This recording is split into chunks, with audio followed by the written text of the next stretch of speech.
Yo, what's up guys, this is DJ Freak, and today we are going to be doing a unholy DK guide for PvP.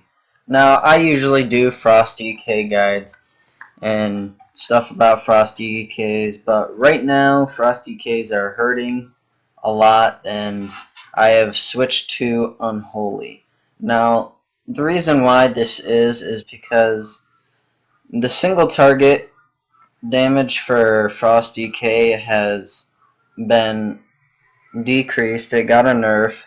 Plus, Breath of Cindragoza is it's impossible to use right now, and people can just LOS it very easily. You can kite out of it and stuff like that. So I have been doing Unholy. Now, I'm not going to say that these are the best talents that you can use, but these are what I use, and these are what I have found to been the most useful and the most effective as standard ones. In certain situations, you might want to go with all will serve, and sometimes you might want to go epidemic instead of asphyxiate. Might want to go debilitating infestation. Yeah, I can't talk today. But yeah, this. But you definitely want to run Soul Reaper, Ebon Fever, usually Blighted Rune Weapon, definitely, because what you're going to be doing is. Here, let me go over to a target dummy real quick. Your basic rotation for Unholy is going to be, you're going to get onto the target, you're going to want to put as many festering wounds as you possibly can, so 8 festering runes, and then what you want to do is you just want to keep on spamming Necrotic Strike and keeping up your plague, because it's going to get dispelled by healers and stuff like that, so you want to make sure you keep that up so it pretty much makes HOTS useless, especially with Crypt Fever, which I'll talk about honor talents here in a second. But what you want to do is you want to keep your festering wounds up, keep on spamming Necrotic Strike, and then if you're all out of runes, use Death Coil to buy some time until you get enough runes to get your festering wounds and necrotic strikes back off. And when you go to burst, what you want to do is you want to use a macro that allows you to put Soul Reaper and Apocalypse in it, and when you go to burst, you want to wait until you have 4 festering wounds.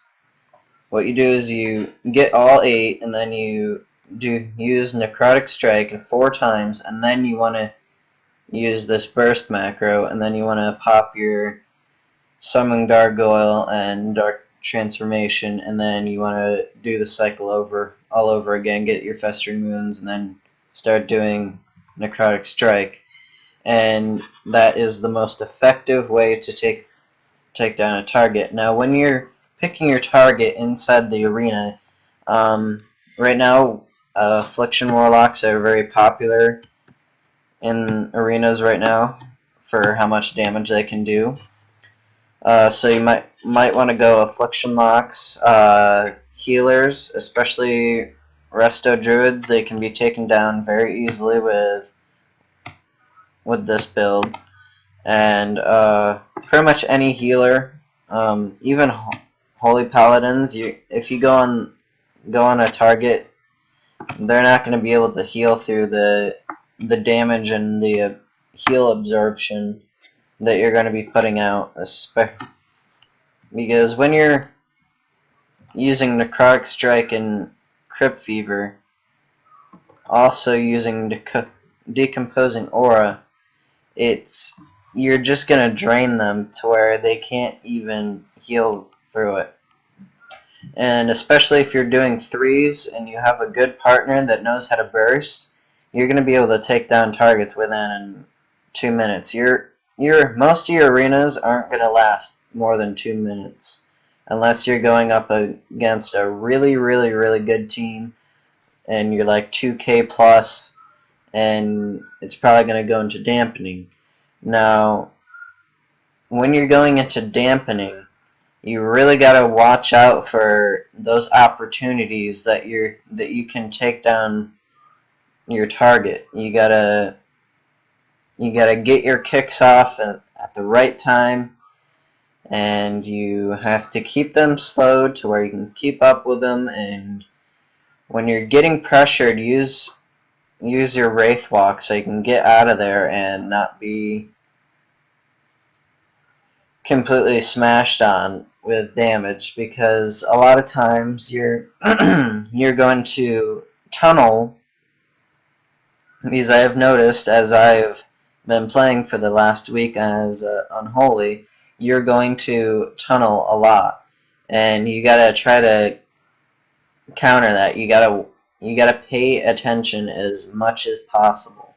I can't stress that enough. You gotta pay attention as a DK. Because if you don't pay attention and you don't pop your defensive cooldowns, you're going to die and you're going to make your team fail. And that's bad if you're trying to push. Now, with honor talents, reanimation is a no-go. If you want those zombie corpses, if you have enough traits, you're already getting the Shambler, which does pretty much the same amount of damage, so you don't have to worry about that. As for building your artifact weapon, I would I'd say going the bottom first. Get these two out of the way, and then start going to the bottom. Not so much worry about this one, but definitely worry about this and these. And then you want to go up through here. Definitely get this first before you do this. Definitely get this, because when you pop Apocalypse, these diseases, I would say, really help. The Shambler, next one you're going to want to do is this one, and then go up to the Shambler. I don't have all my traits on Unholy, but I have spoken to people that do play Unholy and do have every trait unlocked, and they said this is the best way to build your artifact weapon. Go down and then move your way up. Once you're done with this and the Shambler, you want to move up to here, because Death Coil is going to be your off time for when you don't have runes, so you definitely want your damage on Death Coil to be up there. What else can I tell you guys about? Oh, comps. Comps to run with a Unholy DK. Unholy Warrior is good. Unholy Survival Hunter is very good too. Demon Hunter. I want to say Rat Pally too. Pretty much any melee class. The only caster that I would run with would be an Affliction Lock, because it's you're a drainer class, so 2 drainers is just going to be way too much damage for your opponent healer to heal through. So definitely Shadow Cleave is going to be one of the top ones. But yeah, that's about it with comps. But if you like this video and and this build works out for you, come subscribe and like this video. And if you like the video and just by seeing it, like the video, subscribe to my channel. I'll be making videos every week. I took a little break for a while, but I'm back. I'm pushing. I got Challenger last season. It's not what I wanted, but it's okay. I got Challenger right here. I wanted to get Rival, but I was like, I think 50 rating points off. I think 50 or 80, something like that. I know it wasn't more than 100 rating points off of Rival. But anyways, guys, this is the guide for Unholy DK, and see you guys later. Peace. So like relax, I'm spilling these raps.